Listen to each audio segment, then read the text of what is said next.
Selamat datang di episode yang sudah ditunggu-tunggu oleh ribuan, bahkan puluhan ribu, bahkan ratusan ribu, bahkan jutaan dari warga oportunis di seluruh dunia, Son. Bisa oportunis ya? Iya, karena dengar-dengar ada sebuah opportunity di mana kita harus scan mata doang, Son. Ya kan? Bisa dibayar, Son, katanya, Son. Bayar lah. Itu big money itu, Son. Ya kan? Itu seminggu gaji UMR kali ya? Gede kan? Iya lumayan. Walaupun ngantrinya agak panjang ya. Tapi Emang ngantri? Iya. Buat scan-nya mesti ngantri Buat ya? scan-nya masih ngantri, Son. Tapi itu opportunity yang diambil oleh para warga oportunis, Son. Di Indonesia Raya ini gitu, ya kan. Emang mikirin masa depan sih harus. Mikirin masa depan. Kosnya kalau daripada gua kerja sehari ya kan, mending ngantri ini langsung dapet instan lagi. Instan kan? Antri labu-bu ini berapa, Bring? Mesti jualan dulu habis itu ya kan. Bayar mesti. Ini nggak pakai bayar, nggak pakai jual. Yang penting ngantri aja. Nah, itu dia. Ya kan. Jadi pertama kalinya ini di Indonesia, Son, ya kan. Mata uang lebih dihargai daripada scan mata, Son. Tapi emang sulit sih karena kan orang nggak tahu efek sampingnya bakal kayak apa ya. Nah, itu dia. Ya kan? Pada saat berbahaya sekali, Son, ya kan. Maka dari itu kita menghimbau nih untuk para penonton, hati-hati ya kan ketika ada sebuah opportunity yang itu ya kerjaannya gampang tapi dapat duit. Nah, kita harus mempertanyakan dulu, Son. Mesti upload KTP kan katanya ya? Upload KTP juga, bukan cuma mata, Son, katanya, Son. Itu sekalian ngasih kakak ya semuanya dikasih. Nah, walaupun memang ada beberapa seminar yang worth it untuk kita upload KTP, Son. Kata orang-orang begitu katanya. Ada ya, ada seminar kayak gitu ya beberapa sekarang ya? seminar begitu, ya kan. Ada spanduknya nggak salah. No. Ya udah, kalau gitu langsung aja kita mulai. Selamat datang di episode yang sudah ditunggu-tunggu ya kan. Dari sejak lama sekali ya, Son, karena ini kita selalu membuat konten ini itu bersama dengan para penonton, yaitu adalah Sobat Oteng tercinta di setiap hari Selasa, Son. Nah, masih ada yang nanya hari apa sih live-nya? Selasa. Setiap Selasa kita selalu live bareng untuk menemukan topik-topik terbaik ya, Son, ya, untuk dibahas di salah satu podcast yang mudah-mudahan jadi terbaik di Indonesia. Amin. Silahkan join kita ya kan, langsung aja join juga Discord-nya ya kan, link ada di deskripsi, nggak bayar kok ya kan. Di situ kita bisa saling sharing dengan orang yang punya pemikiran yang kurang lebih sama aja sama kita ya, Son. Betul sekali. Iya, which is agak-agak gila. Oke, kalau gitu langsung aja kita mulai. Selamat datang di episode terbaru dari Di Atas 12.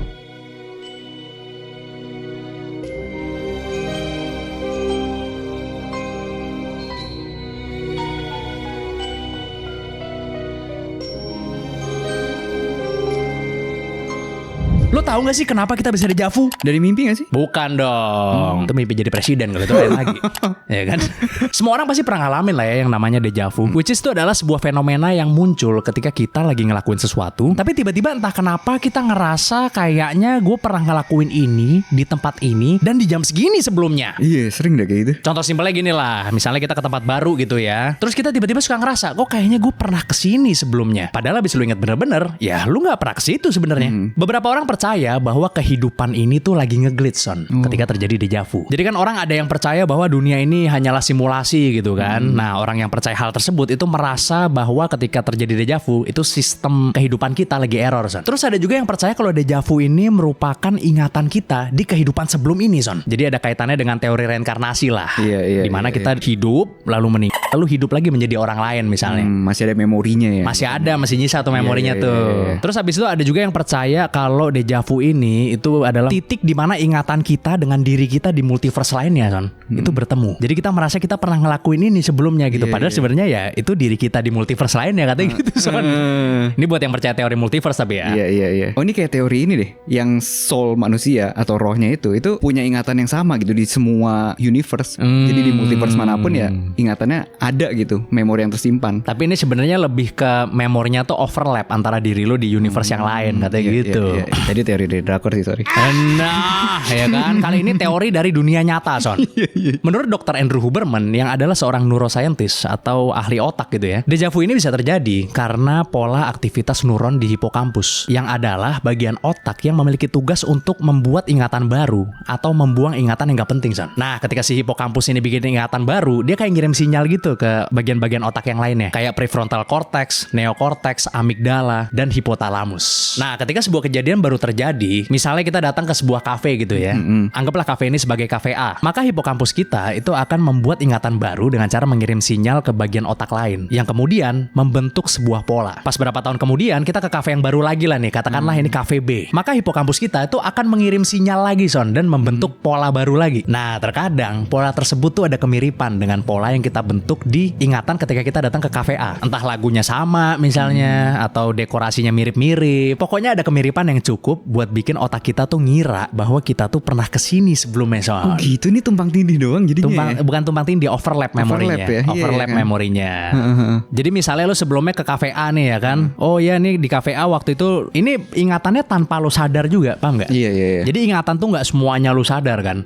Misalnya waktu lu lagi duduk di situ, oh sofanya empuk misalnya. Lu denger lagu apa misalnya yang bikin lu ngenang tempat itu. Tapi lu nggak sadar kadang gitu loh. Jadi ingatan-ingatan yang nggak sadar ini itu muncul lagi ketika lu ke tempat B. Iya. Paham nggak? Paham gue. Ada beberapa kemiripan kayak misalnya dekorasinya, yang which is kan lu mungkin nggak begitu sadar kan dekorasi kafe itu seperti apa, lu nggak merhatiin lah maksudnya gitu kan. Tapi itu tetap masuk juga ke kepala lu. Ngerti gue. Pas lu ke tempat B, lu baru mulai merhatiin. Jadi kayak dekorasinya kok kayak gue pernah lihat ya sebelumnya ya. Emang lu pernah lihat sebenarnya yang mirip-mirip maksudnya bukan yang sama ya, yang agak mirip gitu. Sehingga lu merasa gue pernah kesini deh kayaknya gitu. Jadi secara nggak sadar itu otak kita emang suka cocok logi juga berarti. Suka cocok logi, padahal sebenarnya pola yang dikirim dari hipokampus tadi itu pasti berbeda sebenarnya. Sebenarnya beda, tapi ada kemiripan polanya. Gitu. Kayak misalnya, taruhlah lu ke kafe A tuh polanya A B C D E misalnya ya kan. Pas lu ke kafe B polanya A B C K E misalnya. Iya. Ada yang beda kan di situ kan, D sama K tadi kan. Kadang kita nganggapnya itu sama gitu loh. Iya, gara-gara ada yang mirip-miripnya itu. Mirip-mirip ya kan. Gitu. Emang otak tuh luar biasa sih emang sih. Gila. Tapi ini rawan berantem sama pacar sih kayaknya kan. Oh gitu. Kan pas nanti kayaknya pernah kesini sama mantan ya. Nah, sama siapa kesini? Aku mah nggak pernah kesini.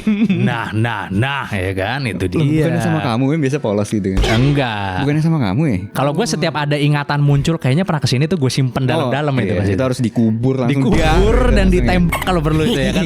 Ditembak mati itu harus orangnya. Dikubur dalam itu kalau ada. Iya.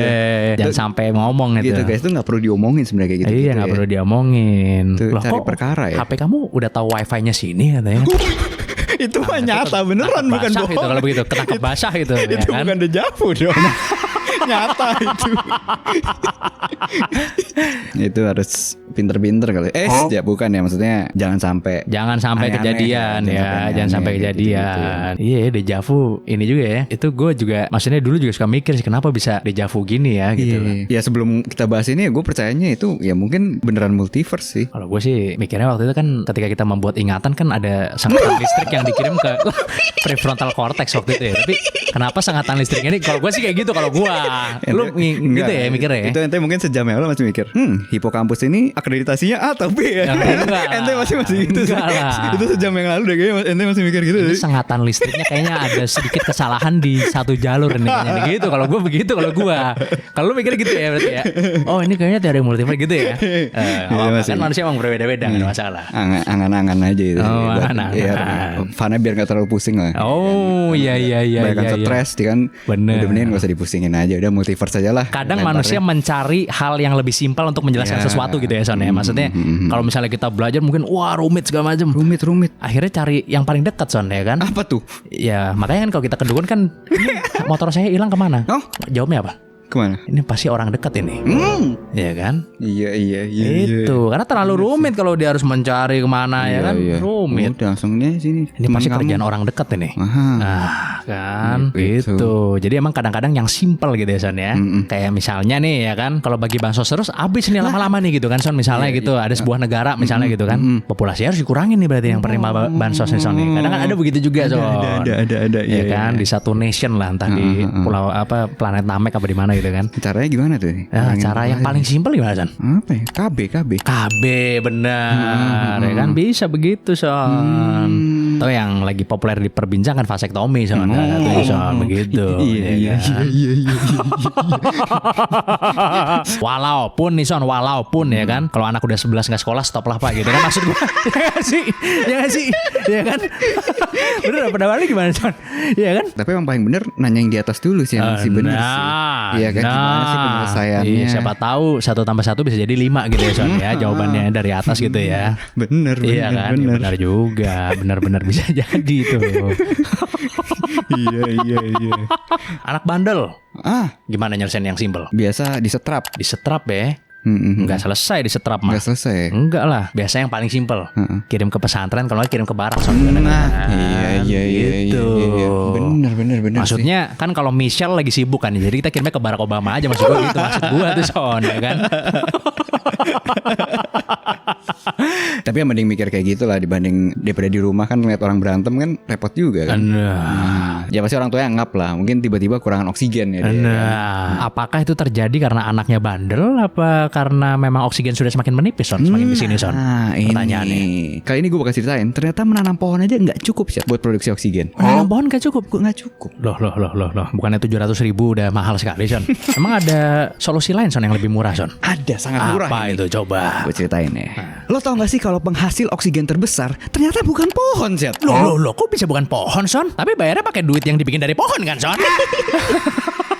Nggak bayar ini, nggak bayar. Oh, nggak bayar. Coba gimana?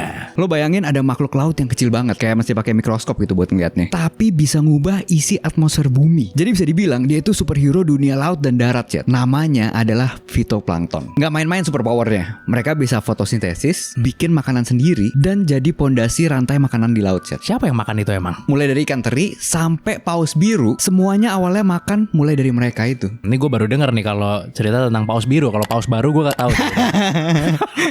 Amerika ada. Iya.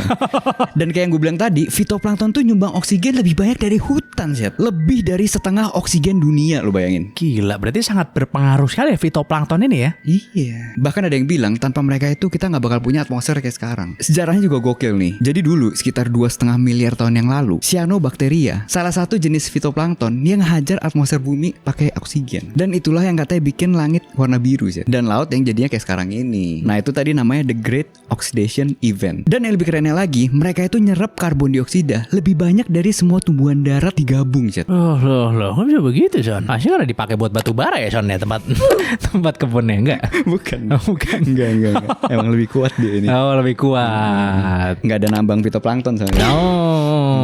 Jadi sekitar 11 gigaton karbon di atmosfer setiap tahunnya. Padahal masa tumbuhan di darat itu 450 kali lebih banyak dari fitoplankton. Tapi fitoplankton berfungsi lebih baik gitu ya maksudnya. Nah, gila.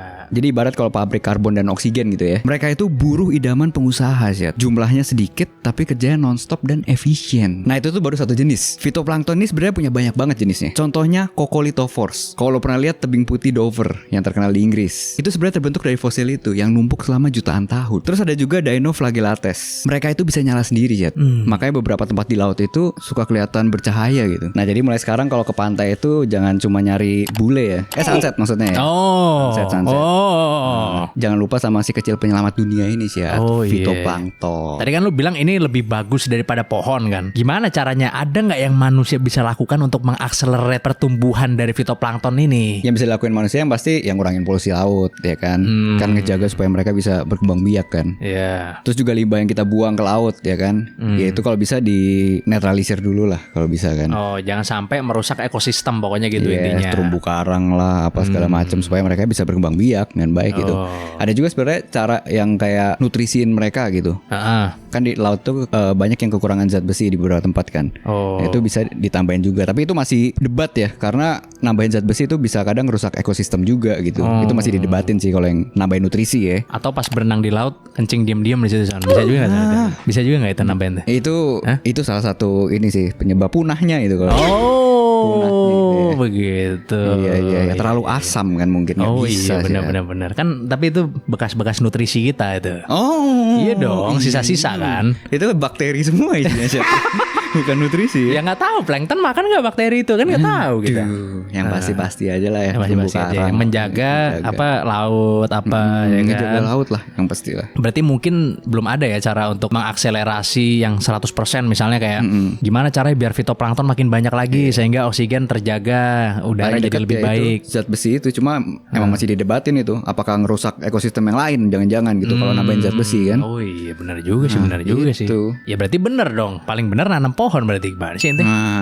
untuk mengakselerasi pertumbuhan. Ya, bisa juga. Oksigen Bisa juga. dan juga menyerap air juga ya kan, banyak banget sih fungsinya pohon gitu maksudnya ya kan. Banyak. Memang laut itu juga di beberapa tempat banyak yang kotor memang. Tapi makin kesini awareness dari orang tuh makin meningkat untuk menjaga tempat wisata misalnya. Iya. Karena kalau bukan manusia yang menjaga siapa lagi? Betul. Karena kita mungkin menghabiskan ribuan tahun ya menjadi manusia yang destruktif gitu. Iya. Bahkan sampai sekarang masih destruktif juga sih mayoritas gitu ya kan.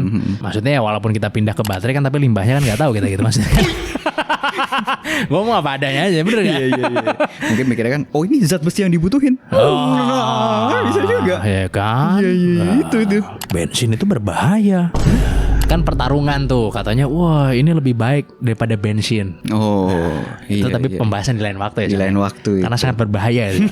Ya kan? Ya pokoknya ya kita sebagai manusia sempat menjadi makhluk yang destruktif. Sekarang udah saatnya kita jadi makhluk yang lebih peduli lingkungan ya maksudnya ya. Betul. Simpel aja deh, kayak misalnya ya mungkin buang sampah di tempatnya Itu misalnya. aja cukup ya lah kan? untuk kita sehari-hari ya. Sesimpel itulah, buanglah sampah pada tempatnya.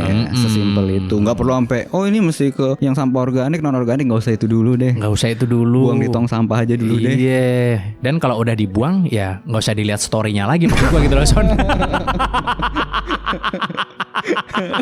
Ya kan? Karena udah dibuang, story masih lihat terus. Iya. Begitu, Son. Itu emang harus dikubur ya. Harus aja. dikubur Itu. dong. Itu satu-satunya sampah yang pasti nggak bisa didaur ulang itu Son, ya kan? Itu udah nggak bisa itu.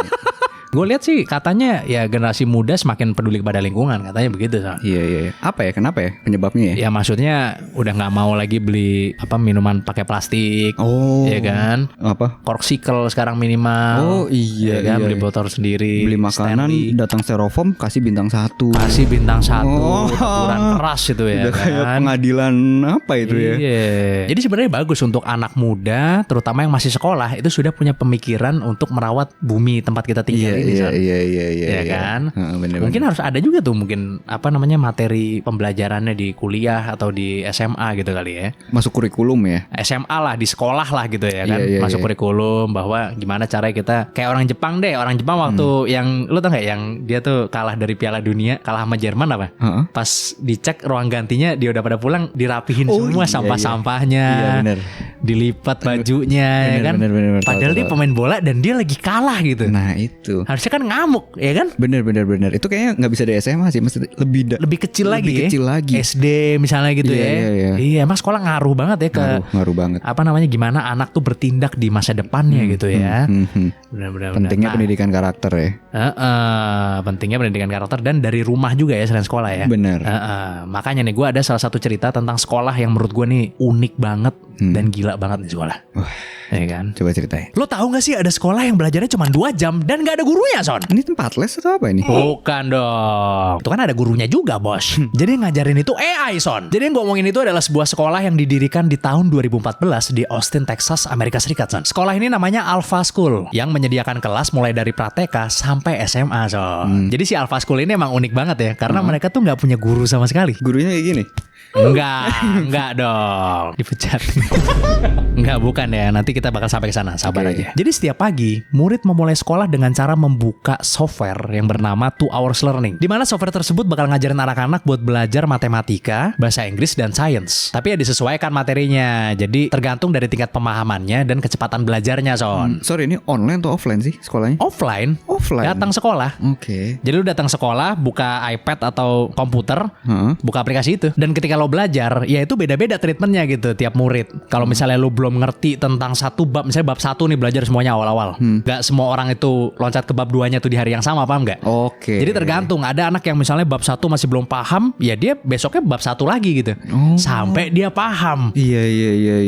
Kalau di sekolah konvensional kan biasanya kan ya bab 1 ya diajarin gurunya ngajar di depan kan. Ya bab 1 itu begini, cerita tentang ini, begini. Kemudian tes, lanjut ke bab 2. Iya. Mau nilainya jelek, mau nilainya bagus terus kadang kan tetap lanjut anyway kan. Iya, Gak peduli maksudnya orang yang ngerti apa enggak.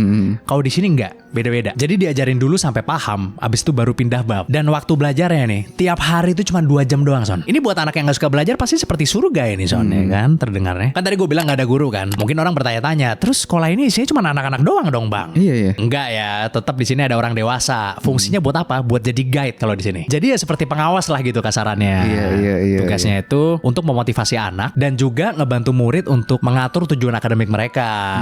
Terus habis belajar 2 jam pulang dong? Enggak dong. Anda kira ini bimbel habis belajar 2 jam terus pulang? Jadi habis belajar 2 jam, anak-anak nih dikasih kebebasan gitu, Son, untuk mempelajari life skills. Di mana mereka bakal diajarin tentang cara bicara di depan umum, kewirausahaan, kerja tim, dan lain-lain, Son. Pokoknya lebih banyak prakteknya lah daripada teori. Dan yang paling penting nih, Son, mereka bebas mau milih belajar apa sesuai dengan minat dan bakat mereka, Son.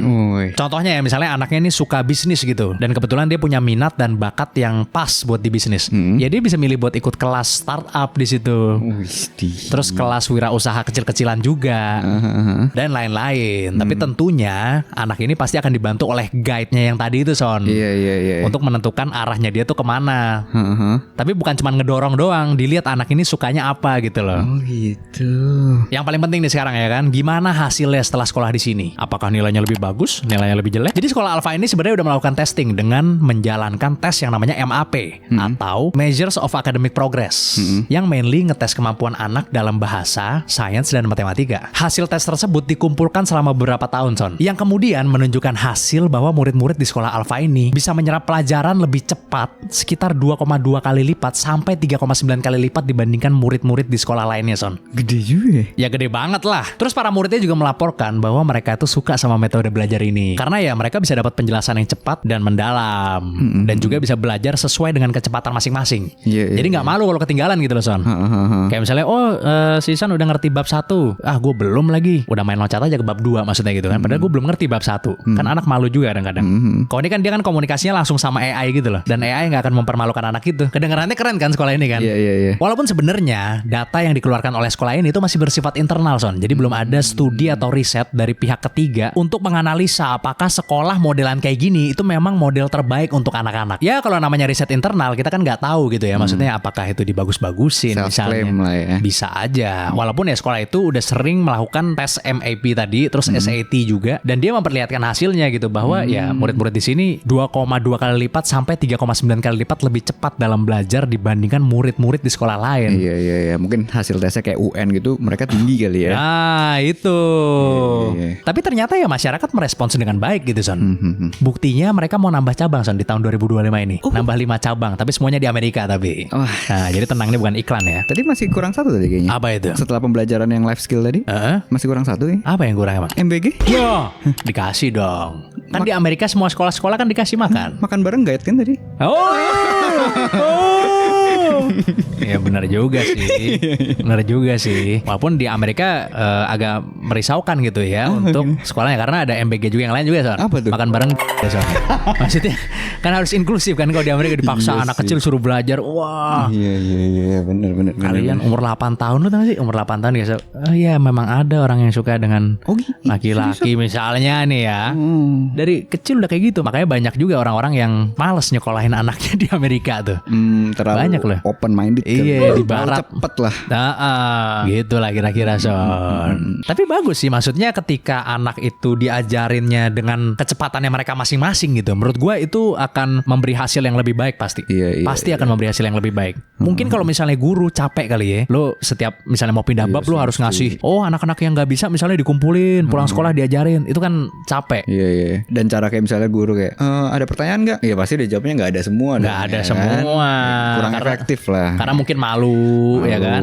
Kalau ini enggak, ini sendiri-sendiri. Iya makanya itu dia. Jadi lu bisa nanya langsung dengan modal ngetik doang gitu loh, dan dijelasin dengan baik gitu loh. Tapi mungkin at some point bisa jadi ya guru replace sama AI itu bisa jadi loh kalau menurut gua. Iya. Apalagi sudah semakin fleksibel kan lama-lama kan AI itu kan. Soalnya generasi semakin kesini itu semakin senang dengan sesuatu yang customize, personalize khusus buat lo doang. Wah itu. Makin senang bener gak? Iya. Manusia bisa gak ngelakuin itu? Susah pasti. Guru private itu. Gue harus menyesuaikan dengan lo. Misalnya gue jadi guru, lo jadi murid, gue menyesuaikan dengan lo, menyesuaikan dengan orang lain lagi. Iya. Susah. Iya, ini ibarat satu murid satu guru ibaratnya ya, Satu secara murid, nggak satu langsung ya. Private lagi. Private. Dan lu nggak perlu malu nanya apa aja. Ah, bener. Dan kalau ditanya jawabannya pasti bukan coba aja cek halaman segini. Enggak. Langsung dikasih tahu, John. Iya ya. Nah, ya. Kamu nggak dengerin dari tadi ya? Nah.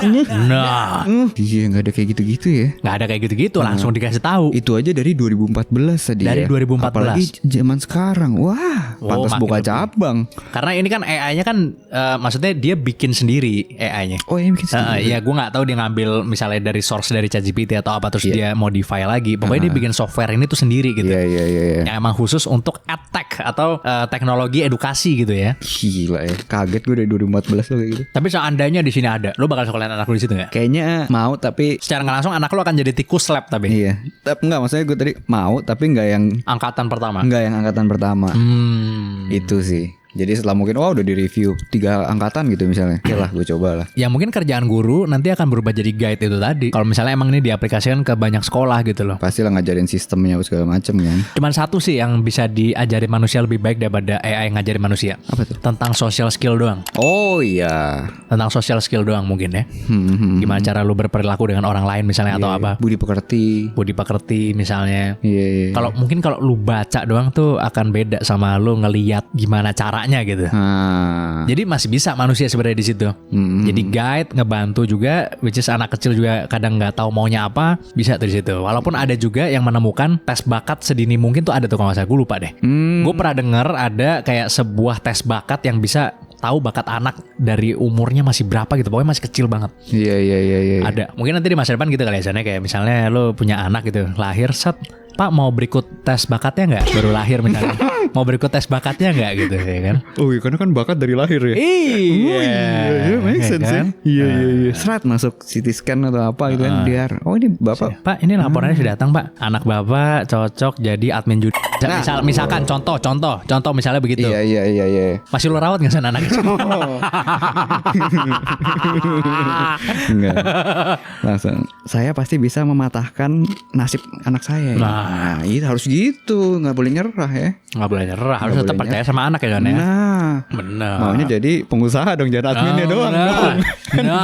Nah, atau ya minimal jadi wapres lah gitu maksudnya Soalnya zam. Ya kan gitu. Iya. Jadi ya mungkin kerjaan guru bisa terancam juga sama AI nih, tapi mungkin bukan terancam tapi lebih bergeser kali ya. Bergeser shifting. Tadinya guru misalnya jadi guide, bantu motivasi, semangatin anak. Iya. Bisa aja gajinya lebih tinggi ya kan? Bisa. Kan tergantung sekolahnya laku apa enggak. Swasta apa negeri gitu kan, Son? Nah, harusnya sih internasional ya. Iya, tapi ya pekerjaan untuk apa namanya IO wisuda kayaknya bentar lagi akan terancam nih Son di daerah West Java nih kan, di West Java nih kan. Iya. Kalau guru kayak masih bisa bagus. Iya. Dan untuk membantu anak memberi garis-garis supaya anak tuh nggak keluar batas Son. Iya kan? Itu dia. Nah ini ngomongin soal garis ya. Gue ada cerita tentang garis goib. Garis goib. Wah, pesulap merah harus denger ini. Yes. Coba dengerin ya, pesulap merah. Nah, lo tau gak sih ada garis goib yang ngebelah Indonesia sih? lah garis apa itu Son? Jadi di antara Bali dan Lombok itu sebenarnya ada garis tak kasat mata. Jadi lo nggak bisa ngelihat garis ini, tapi dia ada di sana. Garis ini dengar-dengar kalau mau lewat pastikan saldo Anda cukup sih. Kan Bali kan mahal kan soalnya kan. Bukan ini apa kalau mau lewat pasti kan pilihan Anda sama kan? Nggak lewat-lewat dong itu. Jadi ini adalah pembatas dunia antara Asia dan Australia yang ngebagi 2 dunia hewan. Namanya Wallace Line. Di sebelah barat tuh kayak Bali, Jawa, Sumatera. Itu kan lo bakal nemuin hewan-hewan khas Asia gitu. Kayak harimau, gajah, badak. Tapi begitu lo nyebrang ke timur, kayak Lombok atau Flores, itu langsung beda. Tiba-tiba ada komodo, kakatua, atau bahkan marsupial. Khasnya Australia. Ini barat main game kan, lo masuk ke zona baru itu kayak beda hewan semua gitu kan. Jadi hewannya seakan-akan kayak tahu ya nggak boleh ngelewatin garis itu gitu maksudnya ya. Nah, ntar pasti banyak yang nanya, loh kok komodo khas Australia itu kan Indonesia gitu kan. Itu mah kodomo yang khas Indonesia kan. Nah ini untuk mencegah komen-komen barusan nih. Ini gue kasih fun fact dulu ya. Jadi fosil-fosil dan bukti genetik itu nunjukin kalau nenek moyang dari Komodo itu aslinya dari Australia, Cid. Habis itu dia nyebar ke Asia Tenggara, termasuk ke pulau-pulau di Indonesia. Jadi asal evolusinya itu dari Australia, tapi spesies Komodo modern hanya hidup liar di Indonesia. Garis ini pertama kali ditemukan oleh Alfred Russel Wallace di tahun 1859. Dia ini seorang ilmuwan terkenal asal Inggris lah. Jadi dia itu ngider selama 8 tahun di Nusantara, ya kan? Dan pas di Bali Lombok, dia kayak nyadar gitu. Loh kok hewannya pada beda-beda gitu ya. Di Bali sama di Lombok gitu. Pas Bali sama Lombok gitu kan. Uniknya garis ini perbedaannya bukan jarak sih. Jadi ada pulau-pulau yang deket banget tapi hewannya jauh banget gitu. Sementara ada pulau yang jauh tapi masih satu zona gitu.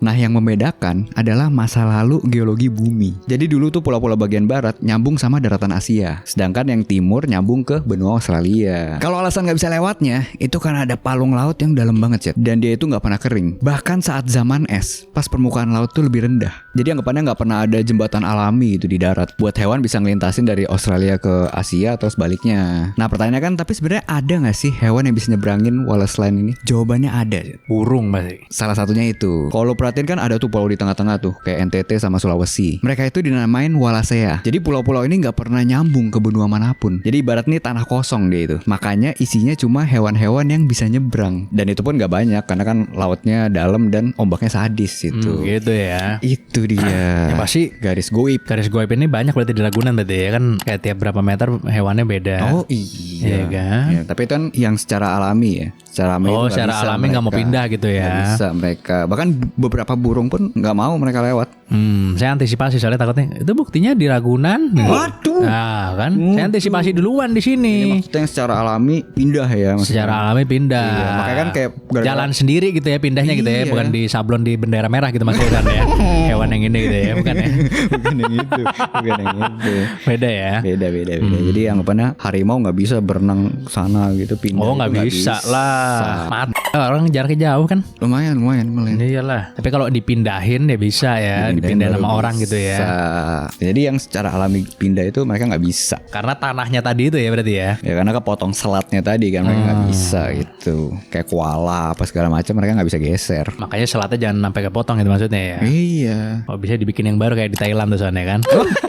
Enggak, itu kan kalau selat itu kan alami. Kalau yang buatan manusia namanya terusan. Oh iya. Ya bener ya, ntar namanya kan terusan. Terusan, benar. Jadi kesannya mungkin garis Wallace ini seperti unwritten rules gitu ya. Iya. Atau hukum yang tidak tertulis gitu, di mana hewan kalau misalnya mau melewati suatu area, dia sadar bahwa itu bukan areanya mereka gitu ya. Walaupun nggak ada garisnya atau apa. Iya, kayak ekosistemnya udah beda ya. Yang satu Indo-Malay kalau nggak salah, yang satu udah Australia gitu. Nah, mereka tahu gitu. Mereka tahu ya untuk tidak melanggar gitu ya. Iya. Nah, gue ada salah satu cerita nih tentang hukum yang menurut gue nih nggak masuk akal ini hukum bisa terjadi seperti ini gitu di sebuah negara, tapi bukan di sini bukan. Baru mau jawab di sini. Bukan, kalau di sini hukum kan ya adil dan makmur pasti gitu kan. Betul banget. Iya. Kalau di sini ini di nggak ada sebuah, celah ya. Nggak ada celah. Ini di sebuah negara nan jauh di sana pokoknya.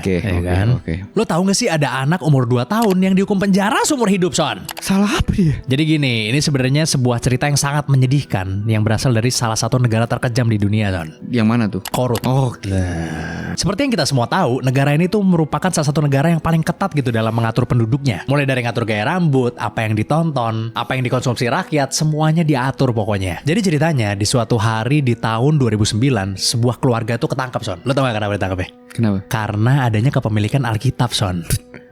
Jadi punya Alkitab 1 biji di rumahnya. Hal ini tentunya membuat satu keluarga tuh ditangkap semua, termasuk anak mereka yang berumur hanya 2 tahun saja. Padahal sebenarnya anak umur 2 tahun ngerti apa? Baca belum bisa sih? Nggak bisa harusnya. Setelah ditangkap, mereka sekeluarga dijatuhi hukuman seumur hidup di kamp penjara politik, yang kemudian membuat mereka harus melakukan kerja paksa tanpa dibayar seumur hidupnya. Waduh. Dan pasti ada hukuman lainnya lah gitu. Nggak cuma disuruh kerja doang. Seperti yang gue bilang tadi, kejadiannya ini kan di tahun 2009 ya. Tapi lo tahu nggak viralnya tuh di tahun berapa, Son? Berapa? 2023, Son, baru viral, Son. 14 tahun. Itu juga bisa viral gara-gara munculnya laporan dari International Religious Freedom Report di tahun 2022 yang dirilis sama Departemen Luar Negeri Amerika, Son. Yang kemudian dikutip oleh banyak artikel dan kemudian menjadi viral 14 tahun setelah kejadiannya. Karena kan kita tahu sendiri ya, negara tersebut tuh sangat menjaga informasinya gitu, jangan sampai keluar deh dari negara itu gitu kan. Jadi ternyata di negara ini tuh nggak boleh punya agama sama sekali, Son. Kalau sampai ketahuan nih, misalnya kita lagi sholat atau lagi megang Alkitab, itu kita bisa dipenjara langsung, Son. Kenapa bisa begitu? Karena agama itu dianggap sebagai ancaman langsung terhadap ideologi yang dianut sama negara ini, Son. Yang kebetulan dibuat oleh penguasa korut yang pada saat itu adalah Kim Il Sung, Son. Ideologi ini bernama Juche. Di mana dalam ideologi ini pemimpin negara itu diperlakukan sebagai pusat dari pemujaan, Son. Dianggap Tuhannya lah kasarnya ya. Ya, agak mirip-mirip sama Tuhan lah ya kalau misalnya jadi pemimpin di sini gitu. Jadi ya pemimpin di negara ini menganggap Tuhan itu sebagai saingan mereka, Son. Iya, Kan lu harusnya muja gua, kenapa lu malah muja yang lain? Nah. Dan mereka juga menganggap bahwa agama ini bisa menjadi oposisi yang terorganisir. Contohnya kayak di sejarah dulu gereja Katolik di Polandia itu kan banyak melawan paham komunisme pada masa itu. Nah, dia takut ini kejadian lagi di negaranya dia gitu. Terus habis itu agama ini tuh dianggap sebagai pengaruh asing juga, Son. Which is itu sesuatu yang sangat dia benci, Son. Dia nggak mau ada pengaruh dari negara lain maksudnya gitu kan. Iya. Walaupun sebenarnya negara ini itu sudah memiliki warisan agama gitu, Son, sebelumnya gitu. Sampai akhirnya Kim Il Sung naik di tahun 1948 dan menghapus semua sistem kepercayaan yang ada di negara tersebut. Oh gitu. Awalnya udah ada Buddha, Kristen, sama Konfusianisme, Son. Ada 3 tuh agama warisannya. Tapi semuanya dihilangkan oleh Kim Il Sung pokoknya. Waduh. Jadi pertama kali gue dengar tentang kisah ini itu gue miris banget ya, Son, ya. Karena ternyata seorang anak itu bisa dihukum seumur hidup karena keluarga itu memeluk sebuah agama yang tidak disetujui oleh pemerintah, Son. Gila. Gue pengen dengar tentang pendapat kalian. Menurut kalian gimana nih tentang kisah miris ini? Coba tulis di komen ya. Nanti gue baca satu-satu. Terus di komen. Jadi mereka takut lepas kendali gitu, Son. Iya. Karena kan sering kejadian kan agama yang menghancurkan pemerintahan kan sering kejadian di sejarah ya. Tapi memang kalau orang yang pintar gitu, dia tahu bahwa untuk menjadi pemimpin yang punya absolute power itu harus di third world country, Son. Gak bisa di negara yang top-top tuh gak bisa, Son. Gitu. Iya, lu jadi presiden misalnya di Amerika itu lu nggak bisa semena-mena lu di presiden negara ketiga, paham gak lo? Bener. Iya kan? Bener. Itunya lebih banyak ya, maksudnya privilege-nya lebih banyak kali. Privilege lebih banyak, lu lebih bisa melakukan banyak hal lah, lu lebih bisa banyak membengkokkan hukum. Iya lah, anggapannya nggak usah jauh-jauh negara, di perusahaan aja, anggapannya perusahaan yang gede sama perusahaan yang kecil kan lu bisa ngatur lebih banyak di perusahaan yang skalanya lebih kecil kan pastinya kan. Tergantung sih kalau perusahaan ya, kalau lu kayak misalnya sih Kan perusahaan banyak besar, pemegang saham lain kan banyak, nggak bisa semena-mena. Kalau go public, kalau kita bukan perusahaan besar dong, kan nggak semua perusahaan besar go public. Ada yang private terus sampai selesai. Iya. Kalau lu pengen power yang absolut, kalau bisa lu memimpin negara kelas 3, Son, gitu loh. Negara dunia ketiga. Itu powernya lebih berasa daripada lu memimpin negara adidaya gitu, Son, sebenarnya, Son. Bener sih. Lu harus banyak hati-hati gitu. Mau melakukan A harus hati-hati sama lembaga B misalnya. Iya. Lembaga C yang bisa menjegal lo. Kayak di Amerika kan ada banyak tuh, ada misalnya buat ekonomi ada SEC misalnya, macam-macam lah pokoknya. Ada IRS juga yang ngawasin tax ya kan. Dan tuh bengis banget tuh IRS. Maksudnya kan kalau di negara tertentu ya mikirin duit yang offshore aja lah maksudnya gitu. Iya. Yang ada di luar negeri gitu, duitnya taruh luar negeri. IRS apa segala macam. Paling banter ormas kan. Iya kan. Di suatu negara ya tadi. Suatu negara ya kan. Maksudnya preman legendaris disuruh bikin ormas, maksud gua kan kayak ya kan? Iya gimana itu di sebuah negara? Iya.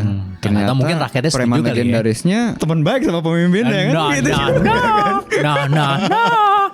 Ternyata suhunya sahabat pena ternyata, Son, maksudnya, Son.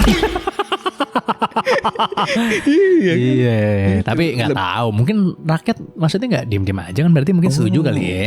Setuju lah. Mungkin setuju kali ya. Yang apa-apa kalau rakyat setuju nggak ada masalah ya. Bisa diatur ternyata kan. Jadi iya. Oke lah, jadi iya, maksudnya kok selama rakyat stabil. setuju ya udah nggak apa-apa gitu kan. Iya. Nah ini pas nih ngomong-ngomong soal pemerintahan, gue ada cerita tentang PNS ya. Yang ketahan kemarin bukan?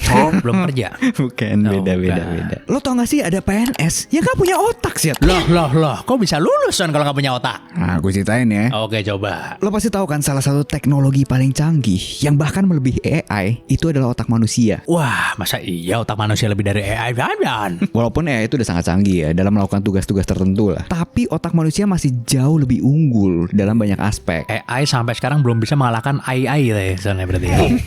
Belum bisa mengalahkan ya. Belum bisa. Belum bisa. Terutama dalam hal kompleksitas, fleksibilitas, dan efisiensi energi. Nah menurut lo, orang bisa hidup nggak tanpa otak? Nggak bisa. Gue punya cerita yang gokil banget nih. Ada seorang pria di Prancis, umurnya 44 tahun, yang datang ke dokter karena ngerasa kakinya itu lemah. Pas dicek, dokter itu nggak nemuin masalah fisik apapun. Akhirnya mereka itu putusin buat scan otak. Bukan scan mata tadi itu bukan ya? Oh, bukan. Ini bayar soalnya. Oh, malah dibayar. Kita yang bayar. Ini kita yang bayar. Scan otak. Sepi kalau di sini tuh yang begitu-gitu. Dan hasilnya bikin kaget semua orang. Apa hasilnya bang? Pas dicek, otaknya cuma 10% dari otak normal. Jadi pria ini menderita kondisi yang namanya hidrosefalus. Rongga di otaknya itu perlahan-lahan terisi cairan selama 30 tahun. Yang neken otaknya sampai bisa jadi kecil banget sih, kayak kepres lah. Oh, jadi otaknya misalnya otak manusia segini, ini lebih kecil Ini lagi. 10% doang. 10% doang ya, mungkin segini kali ya. Iya. Terus gimana caranya dia bisa hidup gitu? Maksudnya kan kalau yang gue denger nih ya, kalau otaknya 10% paling ya cara hidupnya yang story dinner yuk gitu palingan sama. Iya bisa ya. Habis itu nggak dipatuhin. Nah, duitnya dapat dari scan retina tadi kan? No. Sama sih rate-nya sama scan retina tadi Son. Sama rate-nya. Iya kan? Nggak boleh ya teman-teman ya. Nggak boleh ya. Jadi itu sebenarnya yang paling mencengangkan, Chat. Dia itu bisa hidup normal. Oh, walaupun otaknya 10%. 10%. Kerja dia Son. Dia kerja sebagai PNS, Chat. Wah, masih membanggakan mertua ya walaupun otaknya sisa 10%. Dia itu bisa nikah juga, punya 2 anak. Pas itu tuh keluarga ideal tuh, 2 anak cukup kan? Dengan cukup 10% ya. Nah, Ternyata cukup bisa mengerti, Chat. cukup bisa mengerti kalau 2 anak saja cukup gitu maksudnya ya Son. Bahkan dia itu kan nggak sadar kan kalau otaknya itu ada masalah kan. Kan dengkul ya dia masalah. Oh iya benar. Tapi pasti ada efeknya kan? Menurut info, IQ-nya itu emang agak rendah, Chat. Sekitar 75. Wah, Masih normal ya? masih normal kok di sini. Para ilmuwan bilang karena prosesnya itu lambat, otaknya itu bisa adaptasi. Pelan-pelan dia mengecil, tapi bagian pentingnya tetap selamat. Dan itu bukan kasus satu-satunya, Chat. Ada lagi. Tahun 2014 ada wanita Cina umur 24 tahun. Yang lo temuin di Coffee Miss Bagel, bener Son? Enggak. Yang ternyata hidup tanpa cerebellum. Masih bisa sih itu. Bisa. Hidup tanpa selebgram baru nggak bisa. Ya kan?